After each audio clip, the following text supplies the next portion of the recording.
জাতীয়তাবাদী ছাত্রদল এই নতুন প্রেক্ষাপটে ছাত্রদের সাথে মত বিনিময়ে এসেছে। সারা বাংলাদেশে আমাদের ৩৮টি টিম গঠিত হয়েছে, কেন্দ্রীয় নেতৃবৃন্দ তারা প্রত্যেকেই জানতে চাচ্ছে সাধারণ শিক্ষার্থীদের কাছে তারা কেমন রাজনীতি চায়, তারা কেমন ছাত্র রাজনীতি দেখতে চায়, তারা ভবিষ্যৎ বাংলাদেশকে নিয়ে তাদের স্বপ্ন কী, এবং তারা চায় বাংলাদেশের সম্মান বৃদ্ধির জন্য পৃথিবীর সকল প্রান্তে তারা ছড়িয়ে ছিটিয়ে পড়ার জন্য তারা চায় শিক্ষার সুন্দর পরিবেশ।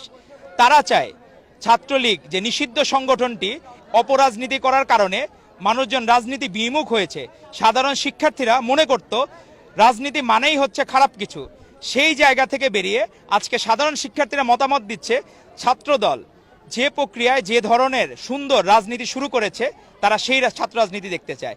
আজকে আপনি এই ক্যাম্পাসে ঢোকার মুখে আমি কিন্তু একটা পোস্টারও দেখি নাই, আমি দেখি নাই কোনো মিছিল, কোনো স্লোগান। এই যে রাজনীতির নতুন ধারা, নবজাগরণ, এটা শুরু হয়েছে ভারপ্রাপ্ত চেয়ারম্যান তারেক রহমানের মাধ্যমে। ওনার কারণে, ওনার নির্দেশে, ওনার ৩১ দফা নিয়ে আমরা হাজির হয়েছি সাধারণ শিক্ষার্থী, সাধারণ জনগণের দোরগোড়ায়।